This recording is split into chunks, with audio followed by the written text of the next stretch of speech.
welcome on in, guys, to the next NHL season preview show. Today, we are going to be talking all about the Vancouver Canucks, taking a look at their 2023-2024 season preview. And to do that with me today is Jimmy the Bag. Of course, has his own show on Pub Sports Radio. Has been in the industry for a long time now. And if you haven't heard of him, do you live under a rock? But make sure to give him a follow. His Twitter link is in the description below. Hardcore Canucks fan, so it'll be great to have your thoughts and analysis in this video. We're jumping right into it, and we're starting with the additions and subtractions, as we do with most teams. And the Canucks have a pretty big list when you look at it overall of additions and subtractions. But I'll start with the additions. Casey DeSmith, if you watch the Montreal show, I was really singing his praises. I just have this feeling about DeSmith that he's going to have a great season. Of course, I thought that was going to happen in Montreal, but now he has been traded to Vancouver, and I think he's going to be a good backup in Vancouver. Carson Soucy, a defensive defenseman, I think is pretty much exactly what the Canucks need. So he's going to be a really good addition. Ian Cole, again, a defensive defenseman, maybe a little bit more of a scrappy side. He's another good addition. Bluger and P.S. Suter, Bluger's a good fourth liner for sure. P.S. Suter has that potential, and he's shown flashes of where he could be more of a top six guy or a third pair guy. He's shown glimpses of being a really good player.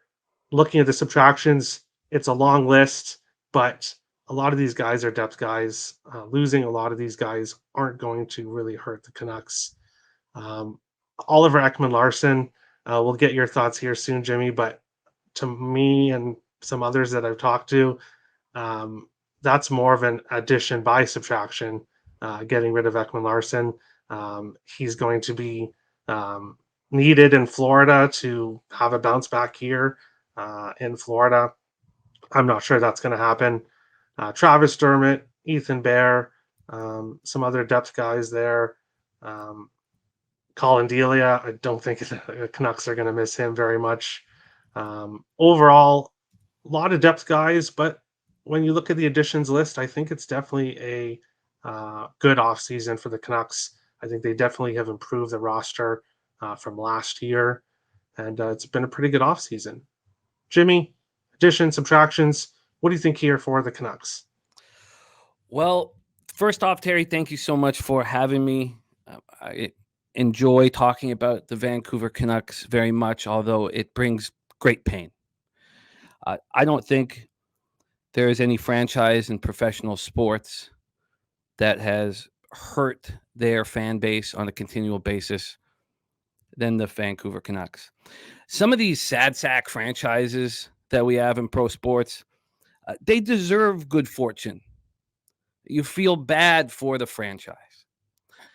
In this spot, you only feel bad for the fans. This franchise deserves no good fortune, and they've had none. Since the very beginning, the 1970 expansion draft, the Canucks lost to the Sabres. The Sabres got Gilbert Perreault. The Canucks got Dale Talon. And the losing started immediately, and it never ended. Sure, the Sabres have never won a cup either, but they've had a lot more highs than the Canucks have. Our owner, Francesco Aquilini, is widely disliked by the masses. I count myself as one of them. I dislike him very, very much. The hiring of Jim Benning was a complete disaster. He ruined the franchise, and he stayed there for 7.5 seasons. The only possible explanation for that is that Aquilini had a hand in all of the player decisions. That's the only possible explanation, and it's one that we all believe in.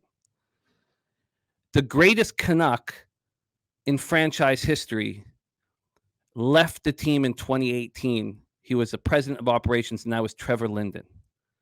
Trevor obviously wanted to regroup. Sometimes the ship has to sink so you can build a new ship. And all Benning did was trade away our best assets, our draft picks, our youth, for players that would save his job. And we were left in this world of mediocrity that we are still in. And it's going to take us a while to get out of. What is the most important addition or subtraction on this page in front of you? You nailed it. It's Oliver Ekman-Larsson getting off the ice. Him and Tyler Myers, another horrific signing. I mean, the amount of money we gave Tyler Myers, $30 million contract over 5 seasons. He was a third-line defenseman in Winnipeg, and they didn't want him at all. They laughed in our faces when we signed him for the money we did. And when him and Oliver Ekman-Larsson were on the ice last year, they were the worst defensive pairing by far in the NHL. The Corsi numbers were atrocious. Getting Ekman-Larsson off the ice. Now, we can't get rid of Tyler Myers. Even the teams that need to get to the floor of the salary cap don't want Tyler Myers. We tried everything we could to get rid of him. If you go back to that Oliver Ekman-Larsson trade, Oliver Ekman-Larsson and Connor Garland, we traded Louis Eriksson, Antoine Roussel, and Jay Beagle. They were all on expiring contracts. We had to wait one more season. All we had to do was have one bad season, and we were rid of these contracts. What did we also give them? A 2021 first-round draft pick, a 2022 second-round draft pick. Oliver Ekman-Larsson was getting paid $8.25 million a year.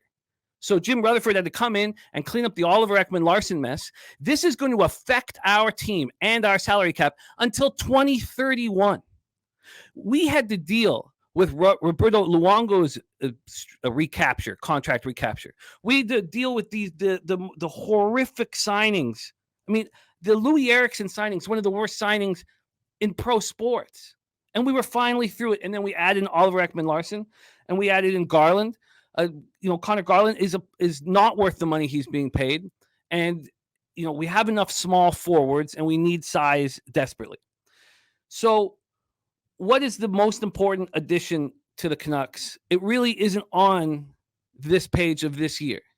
The most important addition is Rick Tocchet coming in. He came in late last year. We went 20-12-4 after he replaced Boudreau. Rick Tocchet demands accountability. He demands elite fitness levels. When we came out of the gate last year, we were atrocious because Boudreau is a really lovely guy. He's fun. After Travis Green, he was such a breath of fresh air, but we need accountability. So last year, we were 13th in the NHL in scoring. That's not a problem for our team, and we'll go over that. We can score. We were 11th on the power play. So a name that's not on that addition because we got him late last year, Philip Roenick, is a huge piece to our power play.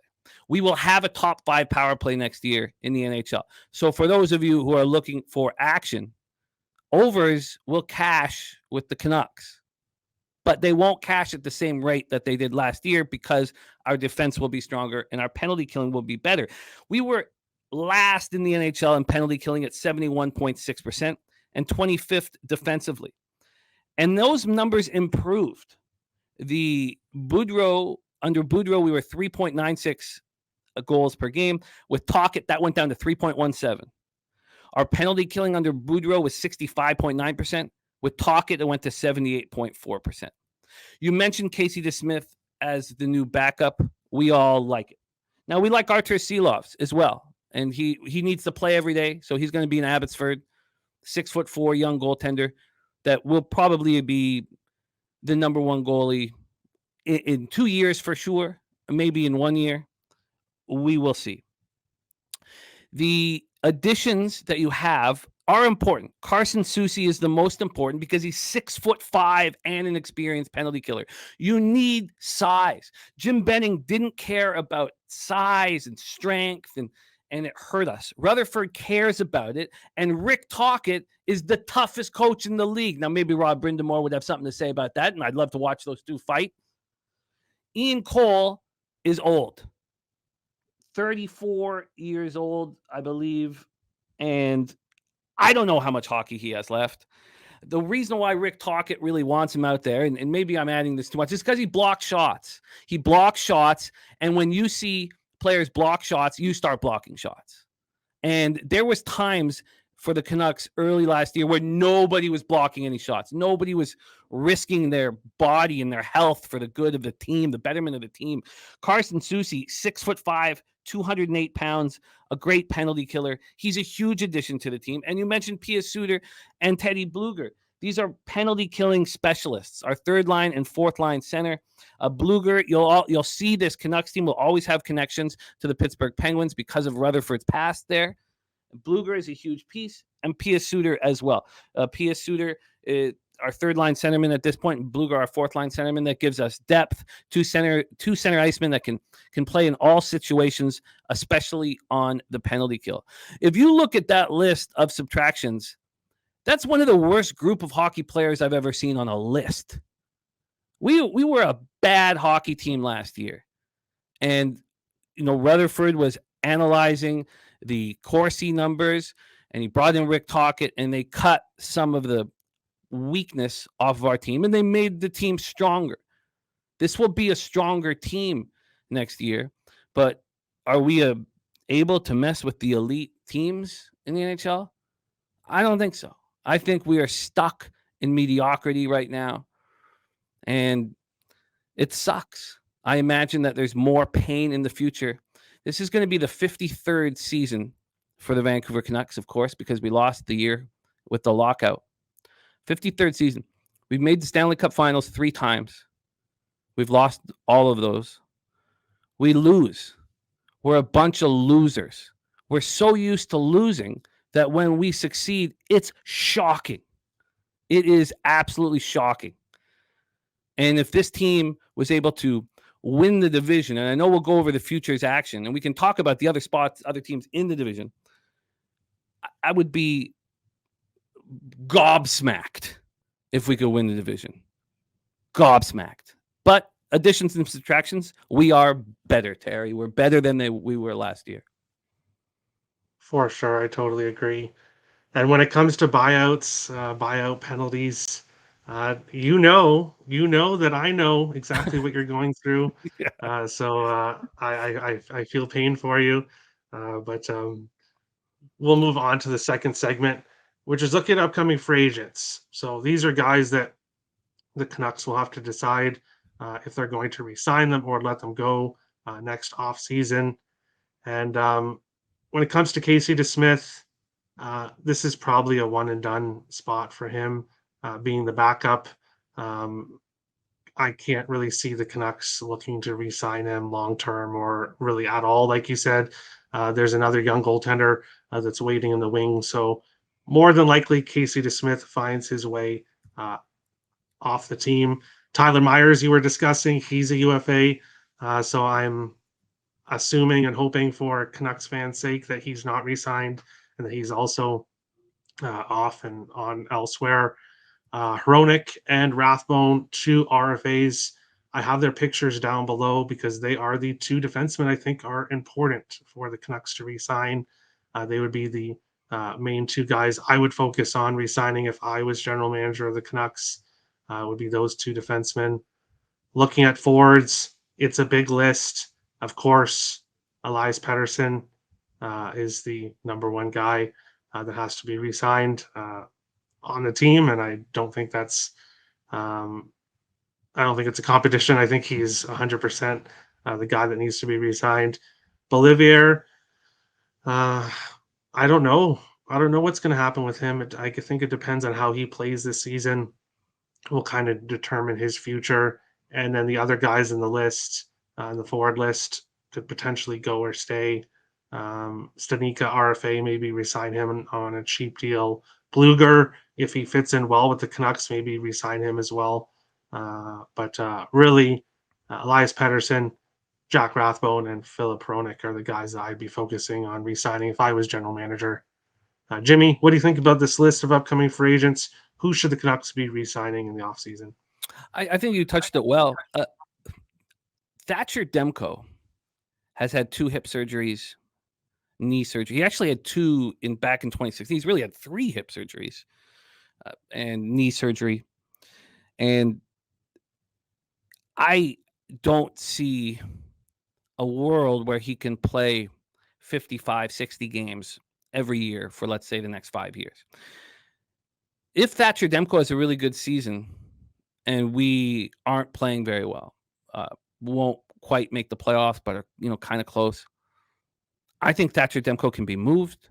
I actually think that if Casey DeSmith likes it here, that him and Seelovs can be our goaltenders next year.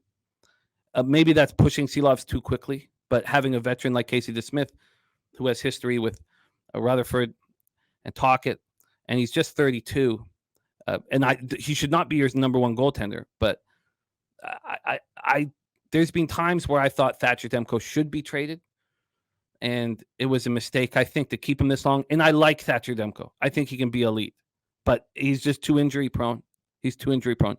Tyler Myers will not be in the NHL next year. He won't. He is not worth $800,000. He's not worth a minimum contract. He will retire after this season because nobody in the league wants him on the ice. Nobody. Ian Cole, and Philip Hronek, we're really into, well, especially Hronek. I mean, we're so interested in but at what price point is he going to be worth? It's possible. And I know this may sound crazy, but we see the NHL changing. We saw how many 100-point scorers there were last year. It's possible with Hronek and Quinn Hughes. And I mean, at this point, when you look at our lineups, they don't have Philip Hronek on our first power play unit, which won't happen. He's going to be on that first power play unit, I believe, and he's going to get a ton of power play time. Philip Hronek could score 70 points next year, and that is a dangerous thing when you're going into free agency. Now it's he's RFA, not a UFA, so it's a little different, a little easier. But this hockey team starts and stops with Elias Pettersson. When he won the Calder in 2019, I called him toddler shoulders. I didn't think he was physically capable of playing an 82-game season. He wasn't strong enough on the puck, and he annoyed me. I know he had incredible talent, but he annoyed me. What's happened is he's become much stronger on the puck. He wanted to play on the penalty kill. So did Quinn Hughes. We started using them because our penalty kill was so bad, and they were both really strong on the penalty kill. He was a plus 16 last year on a losing hockey team, 39 goals, 102 points, and he's going to demand a lot of money. And I don't know if he'll take a bit of a hometown discount. I'm sure they're crunching the numbers as we speak, but the team starts and stops with Elias Pettersson now. And look, I love Quinn Hughes. He's now the captain, but this team starts and stops with Elias Pettersson. And I didn't think 2 or 3 years ago I would say that. I really didn't. Anthony Beauvillier, I don't like his game. And, with Mikheyev hurt, coming off the ACL, he is expected to be on that first line with Pettersson and Kuzmenko. Personally, I hope we can showcase his offense and move him, sell high on him. I don't really want him out there.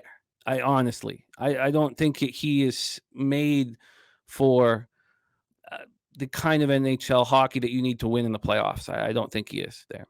And Bluger, we're going to see. And I'm excited to watch him play. I was really excited to watch this Canucks team play last year, and we'll get into it with our lineups. I don't need to touch on the upcoming free agents, but I'm more excited this year, and the team is less exciting. And we'll get into that when we break down the lines. But this whole season, everybody in Vancouver is going to be talking about where's the Pettersson extension? Where's the Pettersson contract? 102 points last year on a franchise that has very, very few 100-point scorers. And with him and Kuzmenko, who I'm in love with, and Tocchet isn't. Tocchet is not. We saw Kuzmenko get benched many times down the stretch there. Pettersson could be there's another 100-point season waiting for him this year. And how much is that worth in today's NHL? A lot of money. But he's the most important person on this list. And Tyler Myers is also a very important person on this list because we need him off the ice, playing in a beer league somewhere with seniors hockey. Yeah, I can agree with that. It'll be another addition by subtraction on next year's show for Myers. Going to the possible lineup, and as you spoke, I did realize that Mikheyev is on the IR. So obviously, I did make this a few days ago, and obviously things have changed. So there is a little bit of lineup change, but of course, when the regular season starts, the lines will probably change from what is listed on um, Daily Face-Off there. Niels Hoglander, who I don't even have on this list either. So I'm just slacking hard. I'm slacking hard on this list as I look at it. But the Canucks have rosters changed when it comes to the lines over the last few days. So I apologize about that. But Pedersen and Kuzmenko kind of shocked people last year in just the fact that a lot of people didn't really see his offensive output coming. There were people that did say to keep an eye out on him, and he was definitely a bright spot on the Canucks team last year offensively. Of course, same with Pedersen, Beauvillier. Um, we'll see how he does on that top line. I don't really know if there's anyone else you can kind of throw on there. Um, Niels Hoglander has a lot of potential, but I'm not sure you want to throw him on the top line. And D. Giuseppe on the second line, he's projected here with Miller and Besser. Um, Miller and Besser definitely good players, good second line players for the Canucks. I don't know if Phil D. Giuseppe fits on the second line. I don't really know too much about him, I'll be honest. Um, the third line, I do like Pia Suter, Connor Garland. Sometimes can have a good offensive touch, and other times can kind of be not really noticeable out there. So he's a question mark. And then the fourth line has question marks as well, except for Bluger.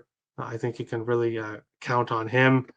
Um, the defensive pairs, um, again, I'm seeing a lot of changes over the last few days. So I'll edit this while Jimmy's talking. But overall, I think the defense has improved a lot this offseason. Now, I don't know if you can say it's good enough yet. I think there's still improvements that need to be done, but I do see improvements overall. And then, really, the question mark of this team is going to be Demko. Um, how does he play? He can definitely be elite at times, but he can also uh, let in weak goals and get injured, like you said. So what happens with him is going to be the big question mark for this team.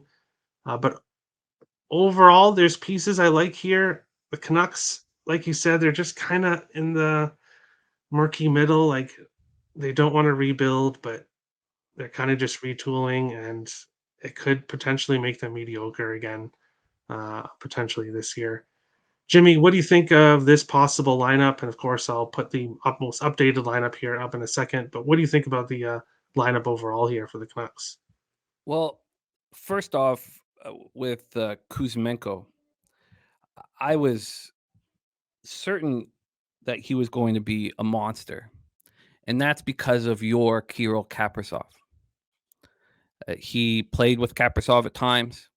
He could score. Now, Kaprizov was always the number one winger where he would be on the second line, but the numbers were similar. Kaprizov comes to the NHL and he's a monster immediately. And I thought that Kuzmenko would do the same thing. I drafted him in the hockey pool. I got all my friends who weren't in my pool to make sure you pick Kuzmenko late. No one's going to know he's, a sniper. And that's I was so excited to watch him play with Mikheyev, who also is a huge talent, but just can't stay healthy. And he's not on the talent level of Kuzmenko. Kuzmenko could score 50 goals this year. We were so fortunate that he chose to sign with us. I mean, what a gift that was. And yet we still couldn't put a roster together that could do any damage. I'm a big JT Miller fan. I know a lot of people aren't. I'm a big JT Miller fan. I think he's a very high quality. I think he's an elite center or winger. I think there will be times when Miller will be playing with Pedersen and Kuzmenko. I, honestly, if Beauvillier was playing on that first line, I would want him there just so we could showcase him and see if we could move him for something. The big problem here is Brock Besser. The contract that Benning signed him for was absolutely ludicrous. $6.5 million for Brock Besser. Now, we can't move him anywhere. Nobody wants him at that price. I bet if we took $3 million of his contract, I still don't think we can move him. He is not at that level, close to that level. Last year, he got 18 goals, 37 assists, 55 points. It wasn't bad. He was a minus 20. How in the world did we give him that contract? There was a lot of compassion for him when his father died. They were very close, and as the Canucks community watched his father deteriorate, and it was very hard on Besser.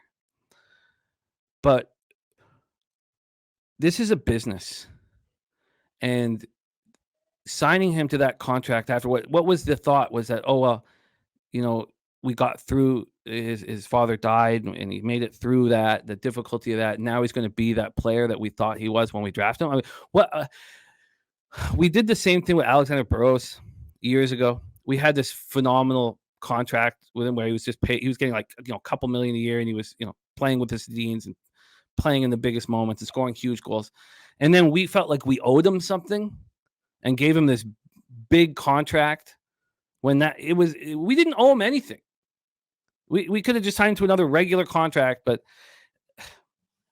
the Besser contract is such trash. It's another Benning screwing us over in the future and screwing us over now. I hope he can get some confidence. Rick Tocchet demands the highest level of fitness.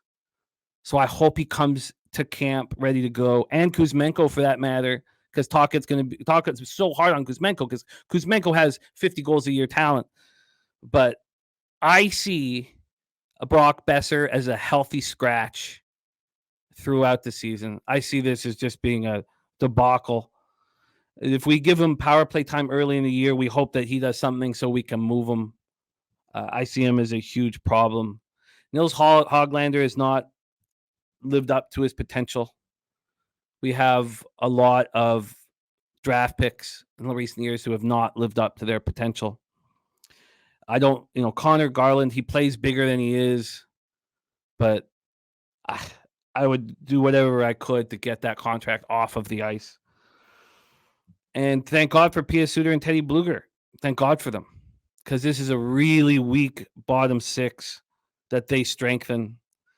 And then thank God for Pedersen, Kuzmenko, and Miller to strengthen the top six forwards.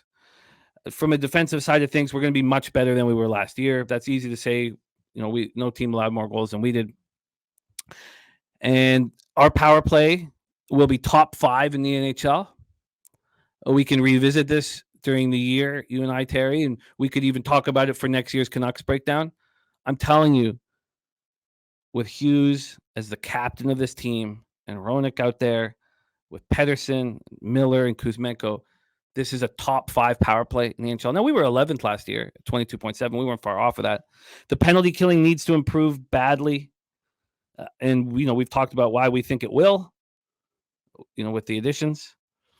But, I'm really... all I want to do is watch Kuzmenko and Pedersen and JT Miller and our power play. I think it's going to be a really tough hockey team to watch, except, when we have the man advantage. We'll go over that a little more in the futures market, but watching Tyler Myers again this year I can't handle it. I couldn't watch Canucks games. I would turn into somebody. I would just get so angry. Like, it wasn't good for my health to watch this team last year. And I imagine it's going to be a little better this year, but just a little. Well, he was originally supposed to be on the third line, but now they have him moving up to the top pair. That's not So I happening. don't, That's not yeah, I happening. don't know about They that. they want Tyler Myers to be the stay-at-home defenseman so that Quinn Hughes can go. They will try it out. They'll tell Tyler Myers to stay back because he's got the long reach. There's reasons why I love Tyler Myers when he was a rookie for the Sabres. I loved him. I was like, this kid's going to be so good because he's got that reach and that. But so I mean, in the penalty kill, it's great because he's got that long reach and he can get in the lanes and things like that. But he's just uh, an issue. He's an issue out there. He takes needless penalties. He gets beaten out wide so easily, and but who goes there? So I think it'll be Carson Soucy. But the problem is they're the same hand. That's why Philip Roenick is such a huge signing. People don't realize the importance of having a left-handed defenseman and a right-handed defenseman as a pair. And we saw it with the LA Kings last year. All of their guys have the same side hand, and their defense wasn't as good as it should have been because of that. And Roenick on the right, and the problem with Roenick and Hughes is they're just too offensive to play together. So that the problem is we don't have the right partner for Quinn Hughes still, and that is a huge problem if he's your captain and going to be playing 27 minutes a game. For sure. But luckily, Myers is a free agent in the offseason, so they can try to replace him with someone better for Quinn Hughes. We'll go to the final segment, which is future bets, taking a look at the futures for this Canucks team. Jimmy's already said a few times to take a look at the power play. So you may want to target power play props for different guys heading into this season. But looking at overall future bets, the Canucks had 83 points last year, 92 the season before that. So this point total 88 and a half is really tough for me to give out even an opinion. I just don't know about this Canucks team, how much they're going to improve. They're in a very tough um, division. Obviously, there's two weaklings in the division, but the other teams in the division are really strong. So the Canucks have a tough division to play against. I'm not sure about the point total. Make the playoffs, miss the playoffs. I think that the Canucks probably barely miss the playoffs. So I would lean obviously with no, but I'm not laying minus 180 ever, especially in a future bet. So I can't recommend that. Because I think the Canucks will unfortunately miss the playoffs, those four bets below, I don't have any interest in. Pettersson goals at 35 and a half. He had 39 last year, and I could see him replicating somewhat of last year's stats. Points is 98 and a half. He had 102. Books are thinking a small, slight decrease for Pettersson this season. No official play for me, but I would lean with Pettersson having a good season again. And so I would lean with both overs. Demko wins is at 27 and a half. Of course, he only had 14 last year. Of course, he only played in 32 games. So, with his injury history, I can't recommend going and taking an over on his win total. If anything, I would have to look at the under. Um, but not going to pull the trigger on that either. Hughes to win the Norris at plus 1400. There's some value there. Uh, I'm not sure if Hughes gets there, but we could see a breakout, even more of a breakout year for him now that he is the captain. He had, let's see, he had 76 points in 78 games last year, so he's was almost a point per game player. Um, we'll see. I think there's some value there at plus 1400 for the Norris. Pettersson to win the Selke at plus 1000. I think there's some other players I'd rather go for with that, but um, I put it on here to discuss. Jimmy, future bets for the Canucks. Does anything on this list catch your eye, or are there any other future bets that you're looking at for the Canucks? Well, the fact that there is Pettersson to win the Selke is a statement of how he's transformed, and also how I was wrong about him. and I love seeing him up there. I loved seeing him play shorthanded last year. I was, he is a much more complete player than I ever imagined him to be, and I will never call him toddler shoulders again. The issue is he scored 6 power play goals last year. Why? Is it because Kuzmenko is the sniper, or that JT Miller is sort of the sniper on that defense? Quinn Hughes, his goal scoring, his power play ability. Now, so last year I took Hughes to win the Norris, a small bet, and I had future bets on the Canucks. There's no possibility for let's say Thatcher Demko's healthy all year and he's a Vezina finalist. Well, then what? We make the playoffs. Like, there's no. We talk about you need what's the ceiling for a team, and the 14-1 to win the division. That's a great number for a future bet, right? You talk about not betting a minus 180 as a future bet. That's those are numbers you want. But when I see the Kraken at 10-1 to win the division, Ron Francis, the difference between Jim Benning and Ron Francis. I mean, I can't even begin to think about the ocean of difference between those two guys. Francis took all the heat in that first year, but he had a plan, and he is a very intelligent hockey mind. Jim Benning just wanted to keep his job. That's all. I don't see. If I had, what makes the most sense to me here is the not making the playoffs would be they're under 88.5 points. The problem that we all we needed to do was be so bad. That's all we needed to do. Now, your Minnesota Wild have not taken the route that other teams have taken to be elite, and that's to be the worst. To be the worst in the NHL. And because of that, you guys are going to be mediocre and good. And that's going to drive you crazy. It's going to drive you crazy. The Wild are talented and tough, and you can make the playoffs every year. Getting Kaprizov was a huge, huge boom for you guys. But you need to be the worst to then be the best. And we've seen it from how far you want to go back? You want to go with the Pittsburgh Penguins? They did it first, right? With Malkin and Crosby and them. And Washington got there once with Ovechkin, but that was because they were the worst. The Chicago Blackhawks, Kane and Taves, they had to be the worst to win those cups. The Kings, the Lightning, they had to be the worst to be the best.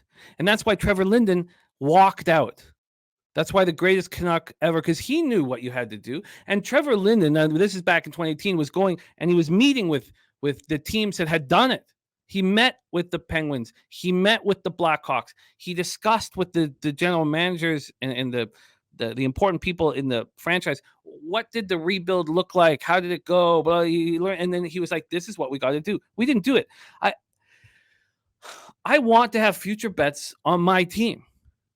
And when you're, for me, with my book right now, the one I use the most, I got 50-1 to win the cup, 13-1 to win the division, 25-1 to win the conference, 4.5-1 to be over 100 points. I got the 88.5 points. So there's nothing that I could bet here.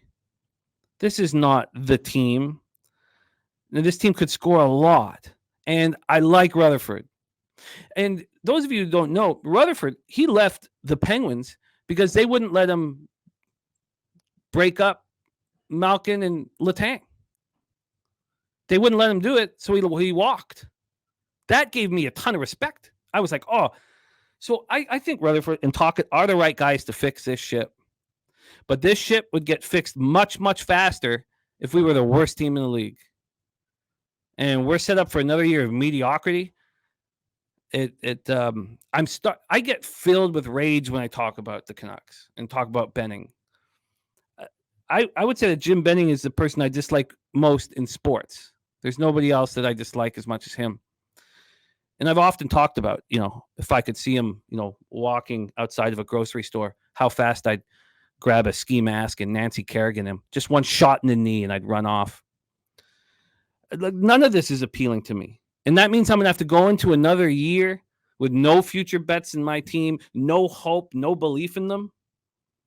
But I like the Kraken at 10-1. I expect to bet that before the season starts. You know, there's lots of future bets that I like, but none of them on this setup. We're destined for mediocrity because of horrible contracts, because of idiotic trades, because of not letting your team be bad when that's how you become great. In every, look at baseball. Look at the Baltimore Orioles. Look at the Tampa Bay Rays. It's the same deal. They know the system. You got to be the worst to be the best. And Benning just tried to keep his job. Can you imagine where we'd be this year, the Canucks, if we didn't make those ridiculous, the Oliver Ekman-Larsson trade and the Garland trade? Could you imagine? All those contracts would be done. We'd have a perfect defenseman playing beside Quinn Hughes, and we'd have the power play ready to go, and we'd have a healthy Thatcher Demko, and I'd be all over their future bets.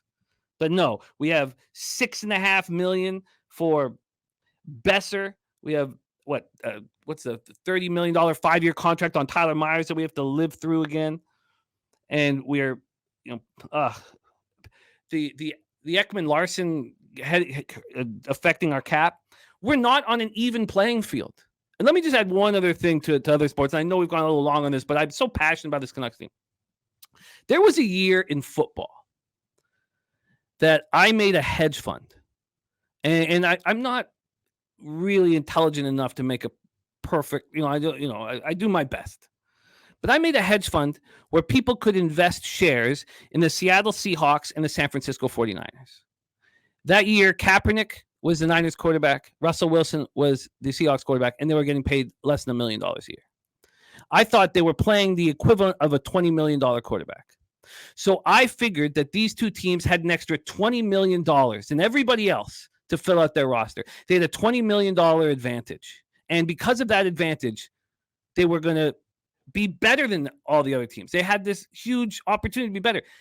And it worked beautifully. It was one of the best things I've ever done in my gambling career. They met in the conference final. They met in the conference finals to get to the Super Bowl. I mean, it was perfect. It absolutely was perfect. Here, just like your Minnesota Wild, we have cash that has nothing to do with the product on the ice. And we are at a huge disadvantage. And because of that, we are destined for mediocrity. So I can't make a future I bet. will say that adding Judd Brackett, losing Judd Brackett was a mistake, I think, for the Canucks. Since Bill Guerin hired Judd Brackett, the Wild have had a top 5 prospect pool. Now, of course, this last year we're in the top 10 still, so not the top 5 anymore. But I believe that the Wild have a lot of good prospects coming, and that they may actually be one of the few teams that doesn't need to completely tear it down. But I do agree with you. In order to win and to build a dynasty, you need those top-notch players. And it's incredibly difficult to get them except for getting a top 3 pick in the NHL. So We got I so can totally lucky. agree. You got Kaprizov. We got Kuzmenko. You know how lucky we are? It's very difficult, for sure. But I fear for the Wild because you're going to be good every year. And that's not a blessing. The issue is if Kaprizov leaves. That's the issue, because we've got the prospects coming to where we're going to have a incredibly deep team, but we still need that superstar. You still need that superstar. And for your Canucks, if they have another bad, you want the team to be really bad, but in order for that to happen, they'd probably have to trade Pettersson and potentially trade Quinn Hughes.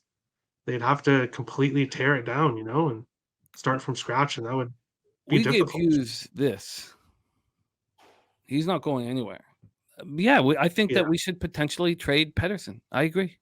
But now the problem is, have you seen him playing shorthanded? He's now 10-1 to win the Selke. He's transformed his game. You know, so I imagine that JT Miller will be moved at some point. And I like JT Miller. I think JT Miller is a great asset for a great hockey team. But look at the bums on this hockey team. Good God. We're just it's going to be a rough year. I don't see how it won't be a rough year. Maybe Rutherford can figure it out, and Alvin can figure it out. And I like Rick Tocchet as a coach, but I am not going to lose a cent on futures for the Vancouver Canucks, man. Neither am I. But that's the Vancouver Canucks show. Make sure to give Jimmy a follow. The link to his Twitter is in the description below. Thank you, Jimmy, for coming. Tomorrow will be the Vegas Golden Knights, the final NHL season preview show. Thank you, everyone, for watching, and we'll see you on the next show. Thanks, guys. Thank you, everyone, so much for watching this NHL season preview show. Make sure to hit the like and subscribe buttons as we continue on breaking down all 32 NHL teams, which will lead to the regular season when the Getting Wild with Terry and Friends NHL betting show will return. Thank you, everyone, for watching. Of course, make sure to follow everyone in the description below that was on today's show to show them some support. Thank you, everybody, for watching, and we'll see you on the next show.